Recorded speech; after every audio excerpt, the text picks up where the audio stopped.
Hello, welcome to my podcast. This is Beth Jones at bethjones.net, and I'm so happy to have you here today. I'm very excited about my guest speaker. Today's episode is called Resilience and Writing New Chapters, and I love that title. Kim came up with it. Kim Rogers is here today. Hello, Kim. Hello, Beth. Good to be here. So excited to have you here. And I wanted to share, first of all, I wanted to share the definition of resilience since Kim thought of that. And I just got curious, and it's how well we're able to cope, to adapt, or bounce back when we experience hardship or trauma. And this other one, I really love this definition: to be able to be happy and successful again after something difficult or bad has happened. And I love that. And I'm walking through that right now too. I think a lot of people are. But Kim, you wanted this title and I just love it. And I believe it's very fitting for your life and mine right now. First, I wanted to share how I met Kim. I met her through my business coach, Diane Cunningham Ellis. I believe Kim was in her Facebook group. And then I saw Kim posting on Facebook and I thought, who is this lady? She was on fire. Kim is on fire. And then she was posting pictures of Guatemala, coffee pictures, which I love coffee, and just the beauty of Guatemala. And fast forward a couple of years, Kim had invited me to Guatemala. It was never on my radar. I never even thought about going there.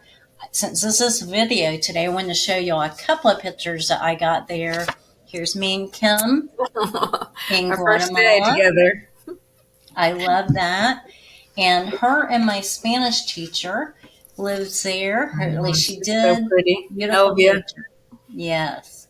So she met me with her friend and they drove me around so I wouldn't have to Uber everywhere. That was so sweet of them and generous. Here I am in front of this. I love this building. What is it, Kim? Arco de Santa Catarina. It's a yellow. It's just gorgeous. I love it. It was probably my favorite part besides Kim and the volcanoes. And then I went up in the top, the very top part. What is that called with the cross? Cerro de la Cruz. And God told me to go to the very top and pray scriptures over the people and the land. So I did that. There I am in front of how many volcanoes? 3 or 4? They have 3 a lot. volcanoes. And then at the end, toward the end, Kim and Stan had invited me to stay with them a little bit longer. And so I got to do that. And we fed some hungry people in the park. That was during COVID. So we were able to bless the poor children and poor people there, feeding them. So that was a real privilege. I also was able to lead a man to Christ in the park. The best part for me was seeing Kim, though, meeting her in person. And then they have beautiful flowers there everywhere. There's a picture of some of their flowers. Gorgeous. And Kim would often get them from the market for ridiculous prices. And they are just fresh, beautiful flowers. So that was quite a trip for me. I was scared to go because of the volcanoes and the earthquakes. But God told me to go. I went. I got to meet Kim in person and just amazing things happened. So it was such a blessing, such a blessed trip. And Kim showed me all around, was my tour guide, and got to eat with her and talk with her. It was just a real blessing. But Kim, you had gone to Guatemala one time, and then from there, your story began to change. So I wanted you to share what exactly, how and why Guatemala, what happened? Well, my story with Guatemala started in around 2001 when I was working as an agent, airport agent in Greenville, Spartanburg. I checked a woman in for a flight and I slapped the bag tag around her suitcase and said, Guatemala, what are you doing in Guatemala? I had never thought about it. And she said, I'm going to language school, Spanish language school in Antigua. It's a really cute town. You should check it out. So I took a note, but I didn't get her contact information. I went home and looked on the internet, and back then the internet was not that great. And it was lots of Spanish schools, but I just felt overwhelmed not knowing which school, where to stay, et cetera, et cetera. So it took me, I think, 12 or 13 years before I finally got there. The first time was July of 2013. And I went there on a scouting trip to see if that's where I wanted to take my stepsons for Spanish school. And as soon as I got there, I knew this is the place. So that was my first trip. And then 2 years later, I took the boys and as well as a couple of my best friends and their families. So we had a group of 14 people, and we went for 2 weeks of Spanish school, and we stayed with host families. It's a really good experience. And then I just kept going because I lived in Houston, which the flight is only 2 hours and 20 minutes. So I could leave my house at 7 a.m, be having lunch at the Parque Central, and, around 1 o'clock. So just with every trip, I fell more in love with it. Yeah, it's a very unique place. It's a very poor place, but the people are just beautiful, very generous and loving. I highly recommend a trip there if you can go. It was amazing. Thank you. It was so funny in 2020. I went there. My fourth trip there, I found out my husband was having an affair, and I had a group of 10 people with me on that trip. Well, actually, I was just suspecting. And then I found out for sure the day I left for my fifth trip in November of 2018. So I was kind of in shock, but I had my stepson with me, and I didn't want to ruin the trip for him. So luckily I was really busy and had a lot to do. I was there after the volcano erupted on June 3rd, 2018. Wow. That was when Fuego erupted and had a pyroclastic flow that killed between 2,000 and 3,000 people. Oh my gosh. So during the fourth trip, I had sponsored a student at Escuela Integrada and heard about the volcano, but didn't realize how vast the damage was. And so when I found out, then I started fundraising for victims that had lost their homes and families and such in Fuego's disaster. And I was invited to attend a sponsors meeting at the school in Jocotenango in November of 2018. And so that's was my fifth trip. And when I came home from that trip, then the divorce process began, which was really shocking and upsetting. But I made the plan to go to Guatemala for a year to volunteer, kind of as a pause to sabbatical to reset, get over the divorce, and help others. So I was in the process of doing that. I had to put the house for sale, get rid of everything, get rid of my dogs. And I decided not to put my furniture in storage because I didn't want to be paying like $500 a month for storage and worrying about that. And I thought it would ruin my trip. So I proceeded to give everything or, sell some stuff and give everything away. Wow. But in the process of giving my dogs away, I had slept with them for 5 years, and then I just couldn't sleep. I had anxiety about the divorce because my husband told me that if I got a lawyer, he would get a lawyer, and then we would fight till there was nothing left. So I couldn't afford a lawyer, and I had to trust him, even though people said don't trust him. Luckily, in the end, he came through, and I ended up pretty well. So instead of going to Guatemala in May of 2008, was I 18? 19. I ended up coming back to my parents' house because after the dogs left, I couldn't sleep, and I went like a month without sleeping, and I ended up in psychosis and spent a week in the hospital in Kingwood, Texas. And so then my sister came to help me, and then my parents came to help me. The house sold while I was in the hospital, and so my parents flew down to make sure the paperwork for the house and the divorce was all final and good. And then I ended up coming back to Walla Walla and staying with them for several months where I was extremely depressed. And I laid around doing nothing for months on end till I couldn't stand it anymore. And then I decided to finally volunteer. And it was a great opportunity. I went from doing nothing to basically full-time work. I was volunteering at the office at Sunbridge, which is a nonprofit. And I was taking some classes, 2 classes. And then I was working for my grandma who was in assisted living. So it snapped me back to reality finally. And then my friend MJ said, well, she was sorry to hear what I was going through, but I would be fine. And as soon as I felt fine, I should go back to Guatemala because that's where my heart is. So I'm drinking my Heart for Guatemala coffee right now. Oh, love that cup. So I bought it. Did you get it there? Yeah, I had them made there. Oh gosh, I love it. So I ended up buying a ticket for December of 2019. One way or two? A round trip because my parents Okay. had told me that I had no business in Guatemala. That I shouldn't go there.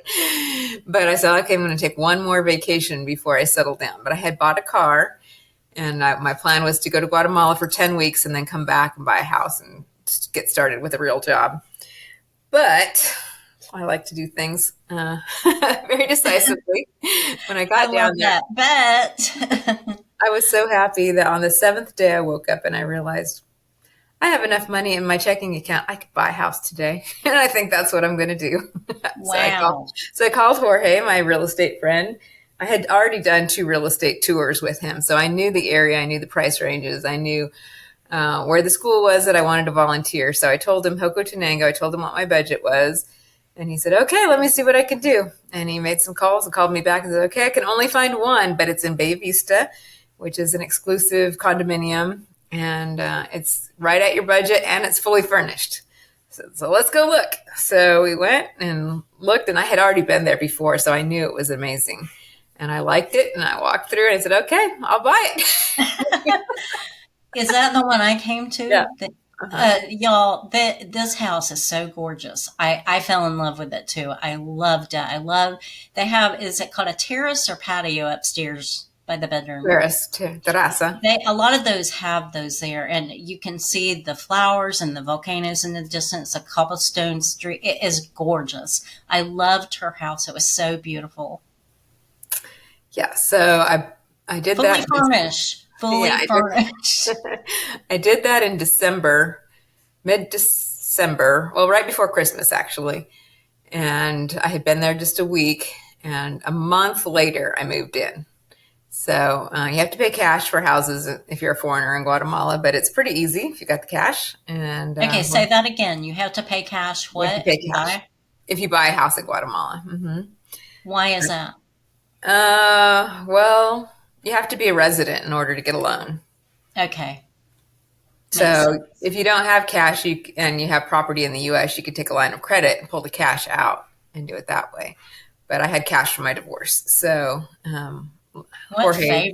What favor, Kim, to have that real estate friend and then see the perfect house. And it Yeah. was perfect. It was perfect for you. Yes, I really enjoyed the house. So moved in roughly around January 15th of 2020. And then I had my return ticket for February, like a month later. So I just like moved in, finished decorating it, painted, bought flowers and all that. And then returned to the States because I had to sell the car that I had just bought. And I had some speaking engagements lined up. So my plan was to start a nonprofit, Heart for Guatemala. And so I get to my parents' house in Walla Walla, and then there was rumors of COVID coming. But as a previous flight attendant, I wasn't worried because I lived through bird flu and stuff like that. And I'm like, this is going to blow over. My mom said, no, you're not going to get back to Guatemala. And if I would have bought a plane ticket, I could have gotten back, immediately. But I had these speaking engagements lined up, so I didn't want to miss out on that. Plus, I still need to sell the car. So I chose not to go and stay. And then Guatemala was the first country in the world to shut its borders. So the president was a medical doctor, and he decided to shut the borders. So being a tourist, even though I had bought a house, I couldn't get back. So luckily I still had my car, stayed with my parents a few months, and Stan was my boyfriend by then, and I had met him on my way back through Houston on my way down to Guatemala, and he'd come to visit me, and then he came to Walla Walla. So he was also kind of homeless, and so my parents let us stay here for a couple of months, 3 months maybe, and then we still had the car, so we decided to take off. It didn't look like COVID was going to end anytime soon, so we traveled through Oregon. Well, we went to Seattle, then Portland, Medford, where my sister was, and then we decided to go to California because that's where Stan was from, Santa Barbara. So we spent 2 months in California, 10 days in Santa Barbara, some other cities, Monterey and Redding, and then a month in San Diego, which was really fun. And then we went over to New Mexico, El Paso, spent a month in Houston because Stan needed to sell his house and wrap things up. So he worked on that. And during COVID, y'all, she's doing all. during That COVID, was when your everyone was supposed Airbnb era, right? You were your Airbnb era where you were getting these great Airbnbs. Yes. Yes. I kept track of all the money we spent, and our average spend for the whole year of 2020 was like $950, $930 a month for accommodations. Amazing. So that included 14 nights in a hotel, all the Airbnbs, the free stay with my parents, my condo. So it was cheaper traveling than it was to shelter in place. Yeah, it made people mad because we were out having a great time. Not scared of anything, and we never got COVID either. Yeah, that's true. And we all need Kim to lay hands on us. She has got this anointing to be frugal and find frugal things. I was just amazed at her prices, and they were pretty. They weren't like these dumps either. They were, No, we had 100% good positive experiences with Airbnb. It's great. And then we shopped at Aldi, grocery outlet, and we cooked most of our meals. We only went out like 2-3 times a week. Yeah. So we ended up a month in Houston, then New Orleans, Tampa, and then up to Greenville, South Carolina to see my daughter. A few nights there, then a month in Charleston, South Carolina, which was really fun. That was the best experience at an Airbnb. We stayed with Miss Shirley. She was in her 80s, and she was just the cutest. I remember her. And then the last month we went to Brevard, North Carolina. That's a little town in the mountains that's so pretty. And we were there for the fall colors. And Guatemala reopened, and we flew back in November 1st or November 3rd, the election day of 2020.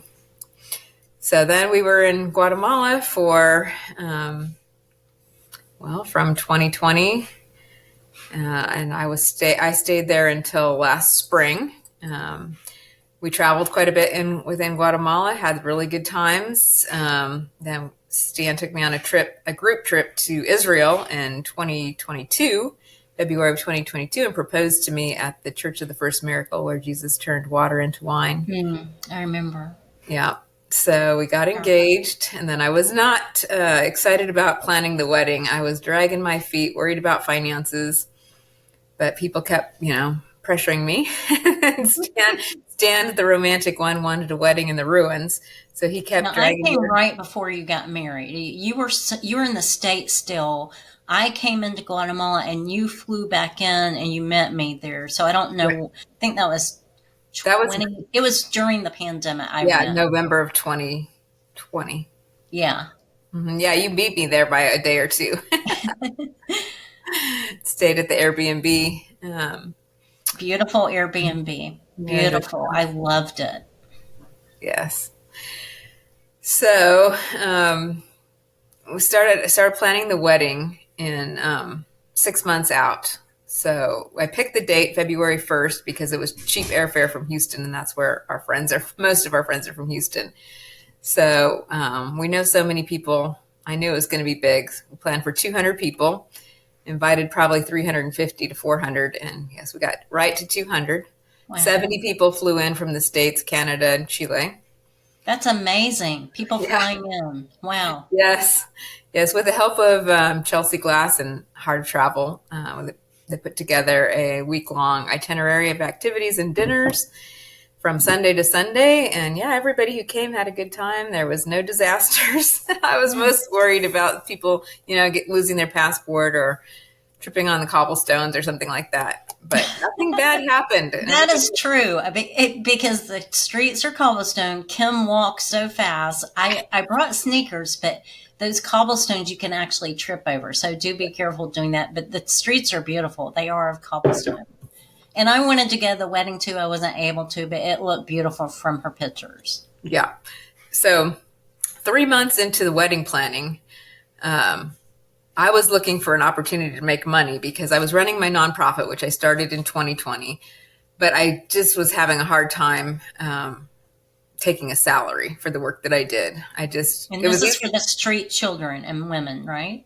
Yeah, for students in extreme poverty. I raised money primarily through Rotary clubs to fund projects that supported education. So I worked with other projects and nonprofits. I was primarily the fundraiser.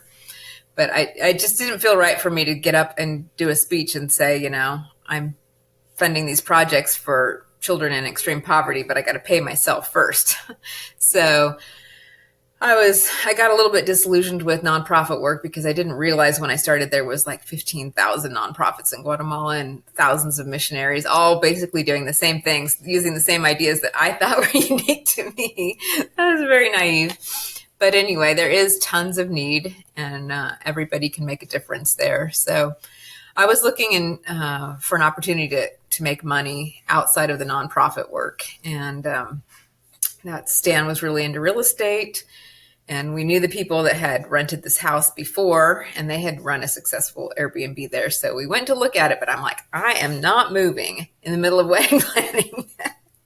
Famous last word. Somehow we did the tour of the house, and it looked much better than we expected. And so we got up to the terrace and like, oh, shoot, let's do this. So 3 months before the wedding, I organized moving, which took 18 fletes. Fletes are little like Nissan trucks, old Nissan trucks filled with all your stuff. So it was 18 truckloads of stuff from my house and stuff that I bought to furnish. We went from a 2-bedroom to an 8-bedroom house. So, and then we had to renovate. We had to paint the whole thing, the whole outside, all the doors, the whole exterior, all the window bars, everything. Do lots of projects in order to get it finished to be occupied for our guests during the wedding. So 3 months later, we hosted the wedding. 70 people came in and 12 people stayed at the house. Mm. So that was our first full house, and it was exhausting, but it was fun, and people enjoyed it. So that's all that matters. And we had the wedding, and it went really well. She looked beautiful.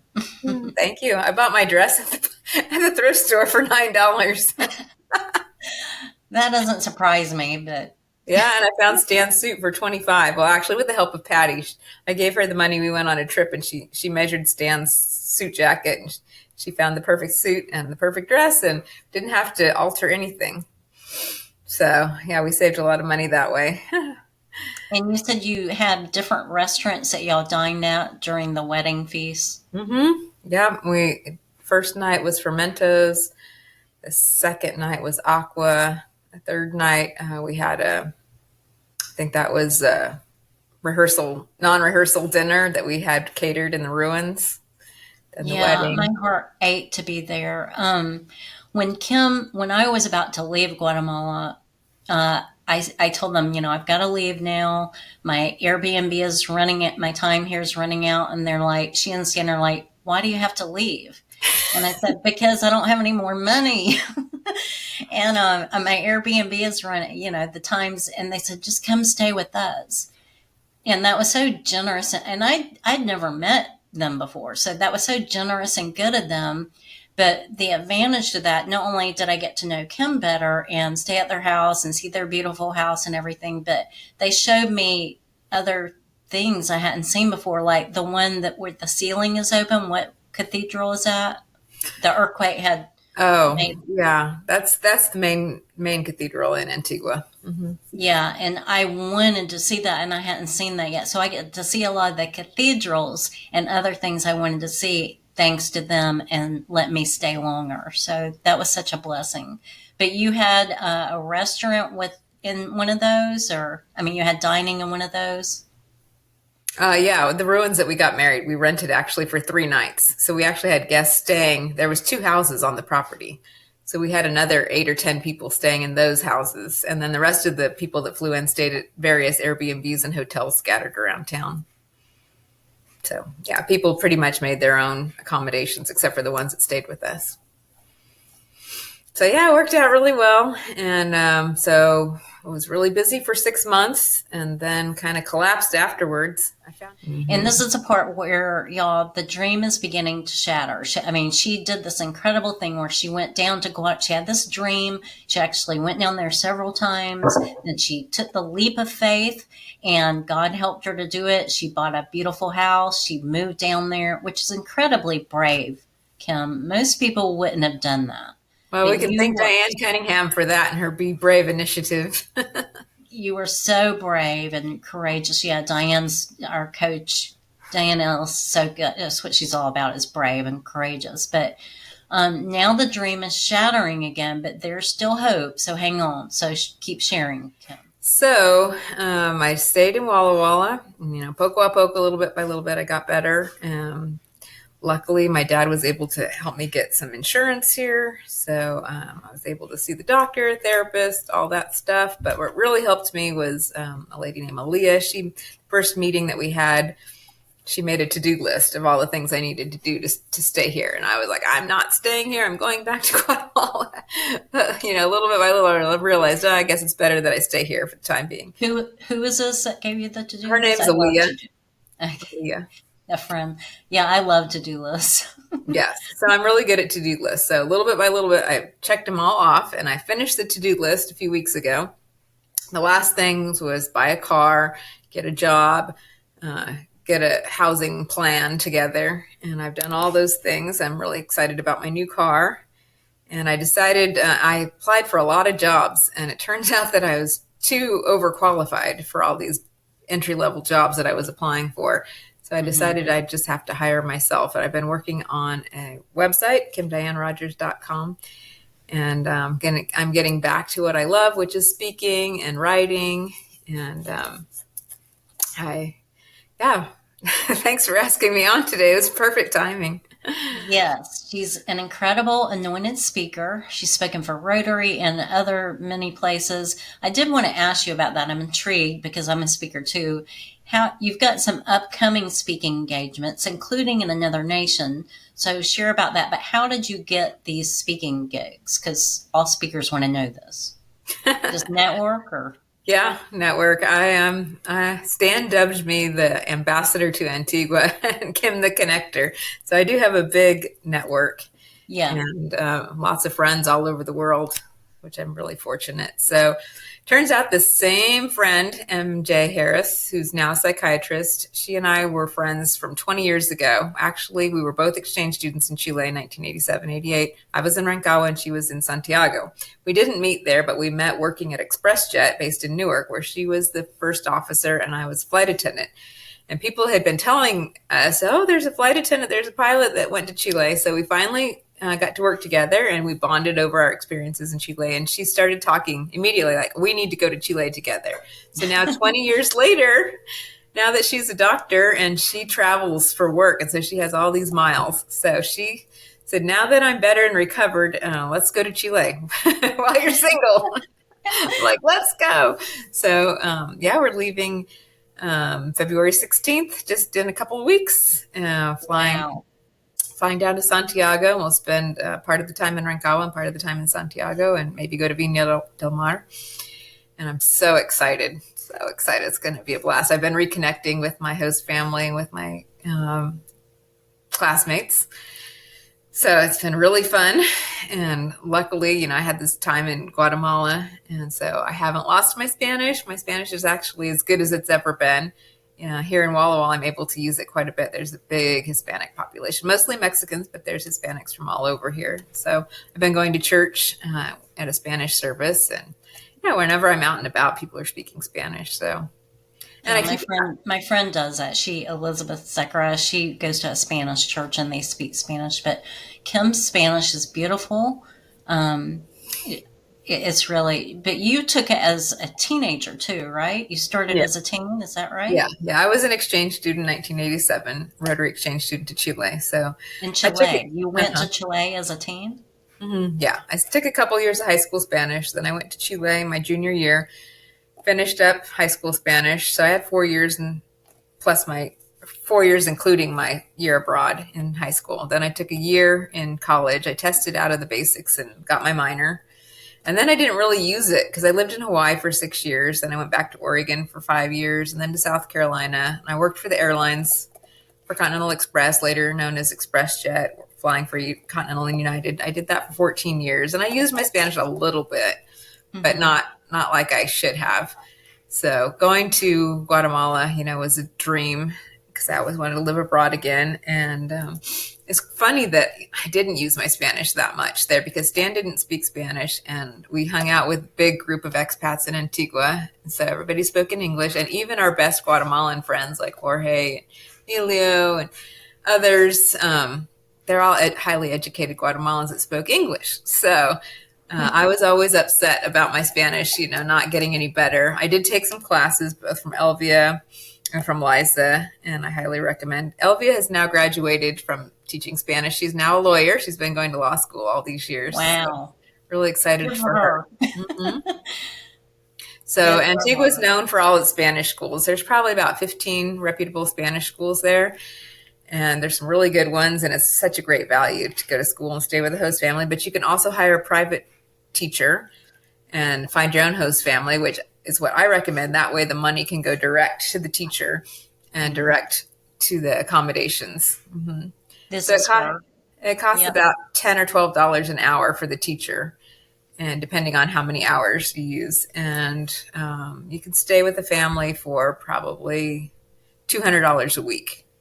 So you can stay for the whole week with, like, say you want to do 2 to 4 hours a day. I recommend a couple hours a day is enough to start with for most people, because it's really overwhelming, taxes your brain a lot. But if you can hire the teacher for 4 hours a day, do like 2 hours of study, and then have the teacher take you around touring. So it's a tour guide and a Spanish instructor. That's the best value and the most fun. So I would recommend that too, is immersion just in the culture and just being around people that speak it. You're going to learn it faster. But Kim had mentioned a while ago, 2 things. She was a flight attendant for 14 years. I was too for a season, like a very short time. I loved it. It was my favorite job, especially the traveling part. I probably wouldn't do it now with everything going on with planes and disease, but I loved it. And then Kim did it a long time, 14 years. But you also mentioned expats. Some people may not know what that is. Can you explain that? Expat is short for expatriate, meaning reverse immigration, where Americans, Canadians, Europeans, from whatever country, go to another country seeking a better way of life. So there's a lot of economic refugees from the United States that don't have enough money to retire here. They go to other countries, such as, there's many.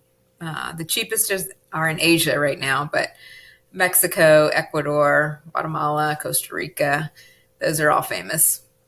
And the beauty of Guatemala and the weather, they call it eternal spring over there because it's so nice. Yeah. Antigua in particular has perfect weather. That's why there's roughly around 5,000 expats in the Antigua Panchoy Valley from all over the world.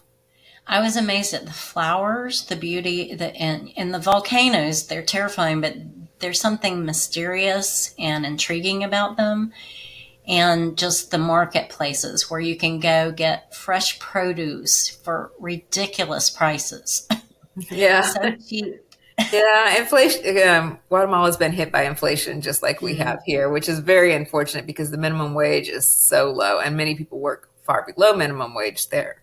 So it's really sad, COVID was really hard. Antigua subsists on tourism. So that's why it's always been in my heart to promote tourism. And over the last 10 years, I've influenced over 200 people to travel to Guatemala for their first time. So I'm really proud about that and happy because that does help the local economy. I mean, imagine just my wedding alone with 70 people flying in made a big impact. That's a gift, Kim. Okay, so you're about to speak there in where? I'm going first to Houston and I'll be there 10 nights and I have lots of friends and I worked after my airline career. I worked at Aldi, the grocery store, for 4 years and I made a lot of friends there. In fact, over 20 of them came to Guatemala to visit me. I mean, who's the Aldi lady that invites people to Guatemala? I was just looking on my Facebook memories and my first Aldi customers were there 6 years ago this week. And many came. Several came for the wedding. So, and they invited you to speak at where? Rotary Club? In Houston, I'll be speaking at a Rotary Club. I'm meeting for coffee at Java Man and Panera, and for dinner, like different sets of groups are meeting me pretty much every day. I have a meeting with some people. So I'll be Awesome. catching up with everybody. And let me see. I got my schedule here. Where is it? So yeah, I'll be staying with friends for the 10 nights that I'm in Houston. Then I'll be flying. No hotel costs. That's great. Right. Yeah, that's the benefit of having so many friends all over the world. Make more friends, right?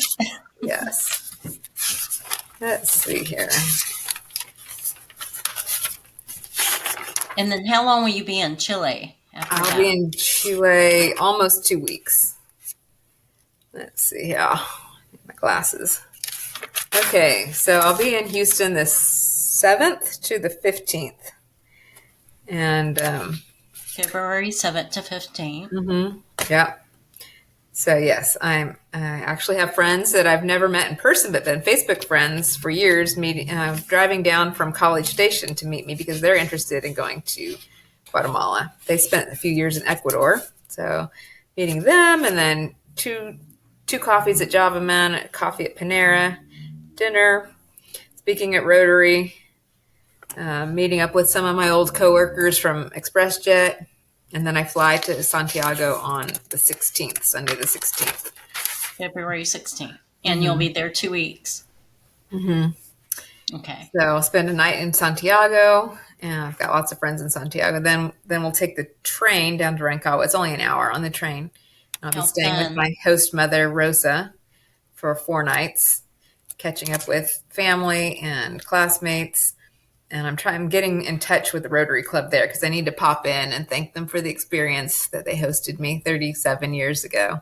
I've been back. This is my 4th time back.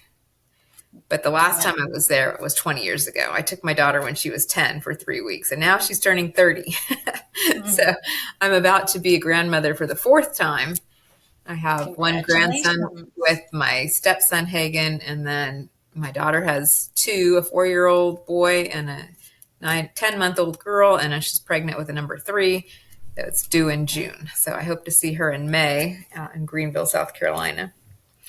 So yeah, I'll spend 4 nights in Rancagua, probably 4 nights in Santiago with my friend Molly. And MJ, since she's a doctor, she has to get a hotel so she can do some online telehealth. So she'll be busy, but we'll still have a lot of fun. We have a lot of things lined up. And then then I'll return to Houston on the 27th and spend a few nights with my friend Noelle. She's going to Costa Rica while I'm there on the front end. So I'm going to spend a few nights with her on the rebound. Sounds so exciting. So you see that Kim's adventure continues and she's writing her book too. I've been after her for a while, but she'll get it done and I can't wait to read it. I'm going to get this one done. I started writing my Heart for Guatemala book in 2020. I got several, I did the outline and did the cover, wrote several chapters, but then COVID happened. And once I got back to Guatemala, I realized, dang, living somewhere is completely different than vacationing somewhere. So my storyline totally changed. So I'm still going to go back and finish that book, rewrite it from start to finish. Part of her story is in one of my books. I believe it's Signs of God's Love. She's got one chapter in there that's on Amazon, Signs of God's Love. But I can't wait to read her full story. It's going to be so good. So she's working on that now. She's about to travel again, and she's on the speaking circuit. Exciting new things coming. Kim, I want you to add, just say anything to anyone listening. If they have a dream in their heart, or it's not happening yet, at least as fast as they want, or to the degree they want, or if their dream is shattered, what would you say to that person? Don't give up hope. It's easy to fall into the dump and to think that your dreams are over, but don't give up hope and keep working at it, and don't let the distractors distract you because I've had plenty of distractors tell me I can't do it, I shouldn't do it, but I know it's in my heart, and to me serving and helping people is what's most important. Yes, and that's what God looks at as a heart. And Kim has she's beautiful inside and out. I want to share this verse, Psalm 126:2, and I believe it's for Kim and me and others. Psalm 126:2, our mouths were filled with laughter, our tongues with songs of joy. Then it was said among the nations, the Lord has done great things for them. The Lord has done great things for them. And it doesn't always feel that way. It can be painful, hard, but God has great things ahead for you and me, and He will fill our mouth with laughter again. And I believe that. So, Yeah. Kim, thank you so much for coming today. I've enjoyed it. I can't wait to read your book and hear about your travels when you come back. Yeah, it's going to be so much fun. Thanks so much for having me. I appreciate all my friends, their support over my ups and downs, because I have had definitely some great support through You do. friends And and family. how can people get a hold of you? On Facebook? Yep. Facebook, Kim Diane Rogers, Instagram, Kim Diane Rogers, my website, KimDianeRogers.com, LinkedIn, Kim Diane Rogers. It's all pretty easy, simple. Okay, y'all get connected with her because she's a great connection. She's a great friend. So y'all have a blessed day. This is Beth Jones at BethJones.net, and I will talk to you later.